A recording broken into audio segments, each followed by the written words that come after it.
So you have a book, you have a podcast series on the Normans. So let's talk about Rollo. Who was Rollo? The famous Viking war leader who became the first ruler of Normandy in northern France. Well, first I should say, as someone of Norwegian descent, I'm going to fall down on the Norwegian side of the argument here because Norway and Denmark almost came to blows over which was the birthplace of Rollo. Yeah. But the consensus seems to be Norway, not just biased. Yeah. So he was the only glimpse we get of Rollo as a young man is he was very tall. So he was called Hrolf Walker, Hrolf Granger, because he was so tall he couldn't ride the little Viking ponies. So he had to walk everywhere. But kind of poor, probably raised on stories of Ragnar and the other Viking lords. And he may have participated in some of the earlier, like the 860 raids that the Vikings did on Paris or the Seine, and then he eventually ends up plundering what will become the Norman coast. And in the year 911, he makes a treaty, the Treaty of St. Clair-sur-Epte, with the Frankish king, Charles the Simple, which is not stupid. It's more like straightforward. There's no guile in how he talks. And Charles makes a really interesting deal with Rollo, which is, why don't you settle here, integrate into the local aristocracy, and defend the French coast against the Vikings? Which, I don't know, it's like putting a burglar in charge of your security or something. I don't know, but it works. It works. And Rollo, by the time he makes that deal, he's probably in his mid 50s to mid 60s. It's unclear when he was born, but the point is he's lived the Viking life. He's got something like 20 or 30. If you add up all the sagas, they say they gave him this many coins or whatever. He has probably 20 or 30 tons of silver that he has acquired and then probably given out to whatever. So he's done the raid, and then the conquering, and then the king says, "Can you settle here? Yeah. Can I give you legitimacy?" So he does the diplomacy of a treaty. Yeah. Then he does the good statecraft and state building, and then becomes, European. Yeah. In one life, you go through the full journey. Yeah.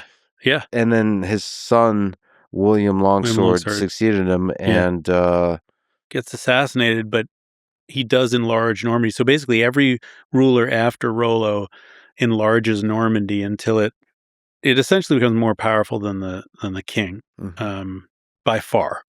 There's a wonderful scene when Rollo signs the treaty. He becomes a liege lord of the French king, and there's this great scene because Rollo has to bend down and kiss the foot of the king. So Rollo is probably, he's a Norwegian Viking. He's probably, 6 foot. Charles, this little Frank, he's probably 5'10". So he's like, Rollo's towering over him. And both armies are watching. There's a bunch of people who have come in from the countryside. They've heard something's going on. And this important part of this feudal ceremony, you have to kiss your lord's foot to be in a subservient role. And Rollo says, I'm not going to do that. So he turns to one of his guards and says, you kiss the foot. And the guard's probably taller than he is. So he bends down and he picks the king's foot up to his mouth, which that's the way to do Charles goes falling on the back. I can't think of a better example of the relationship between the Norman dukes and the French kings. It's perfect. It's perfect. Oh, God, I love the Vikings. Yeah. So as you've covered, and maybe you could speak to that a bit more, for a long time to come, Normans have influence on Europe and beyond. Yeah, it's hard to overstate Normandy's impact on Europe in the Middle Ages. Of course, they'll go on to conquer England as well. But Rollo, when he signs the treaty, it's an ambiguous treaty. He's given a title which is rather ambiguous. He's not a duke, and it's not clear. He's not an earl. He's not a duke. He's just subservient to the king, and which means Normandy is not a duchy. It's not a principality. It's kind of this ambiguous, no one really knows what it is. And so Rollo, being a good Viking, and his descendants being good Vikings, despite becoming French, they just call themselves Duke. Mm-hmm. And they essentially seize whatever power they want. There's one Norman Duke, I think he's the grandson of Rollo. He's kidnapped by the French king when he's 14. He escapes the captivity and kidnaps the king. As a 14-year-old, I mean, these guys are crazy. How far geographically and in time does the influence of the Normans and Normandy go? So what should we understand about the impact of Normans in history? I'm a romantic, so I when I read history, I usually end up rooting for the losers. I want Harold Godwinson to beat William the Conqueror. I want Hector to beat Achilles. Never works, no matter how many times I read it. But I was always interested in the Normans because of the Norman conquest of England. And I have a twin brother, and he asked me, we were taking a walk, and he asked me, how did Europe, because I was reading about the Dark Ages at the time, the early Middle Ages, how did Europe, this kind of backwards place, become the dominant force in the world? And I started thinking about that. And my answer really is the Normans. The Normans, that's the great change between Europe as a backwards, inward-looking place and Europe as a kind of confident, outward-looking place. And that change happens under the Normans. I mean, the Normans, it's not a coincidence that they lead the charge in the First Crusade. They create the state of England. If you look at England before the Vikings arrive, there are 7, it's the Heptarchy, there are 7 kingdoms in England, and the Vikings destroyed all but one. Only Wessex is preserved, and they've conquered about half of Wessex, and there's a young king. What's he going to do? But that king is Alfred the Great, and he conquers the rest, and then his grandson, Ethelstan, is the first man called King of England, King of all Angles. And then they do the same thing almost wherever they go. They help create modern France by ripping apart Charlemagne's empire, which was unwieldy. It looked good on paper, but it was unwieldy. It was replaced by this leaner, meaner, compact thing. They figure out how to deal with the Vikings by essentially building fortified bridges, changes to their army, and so forth. The Vikings, I like to call it creative destruction. By destroying the things they destroyed, they cleared the ground for something stronger to grow. That's brilliant. The creative destruction engine that created Europe was the Normans and the Vikings. And then you have another book that talks about the Byzantine Empire.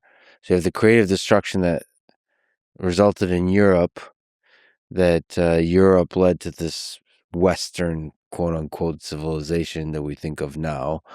And the thing that protected Europe for centuries was the existence of the Byzantine Empire, the East Roman Empire, because of all the threats that came towards Europe. This strong, stable empire that is the Byzantine Empire protected the forces from everything that came from the East. Yeah, that's they right. They were a buffer. They were a buffer, giving Europe this kind of vital time to develop the way it needed to develop. So it's interesting to think that the world as we see now was a result of a sequence of quite lucky geographical and leadership decisions in history. I mean, it really does pivot on a few points of geography and a few special leaders that conquer. Yeah. Had Constantine chosen his site a little less wisely, the world's going to be very different. Yeah, so Constantine is the guy who moved the capital of the empire from Rome to Constantinople, thereby giving a lot more focus to the East, thereby protecting Europe from the gigantic threats that loomed in the East. That's right. And the Islamic invasions of the 7th century, they couldn't get past that choke point of Constantinople. So they had to take the long way across Africa. By the time they get to Spain and conquer Spain and at the Battle of Tours, Charles Martel is able to stop them, and they're massively overextended. I think it's a very different story if they can come in through the Black Sea. And all the times the East Roman Empire almost died from all the invasions, all of those invaders would have just conquered the entirety of Europe. Yeah, I mean, I don't think they would have met much resistance.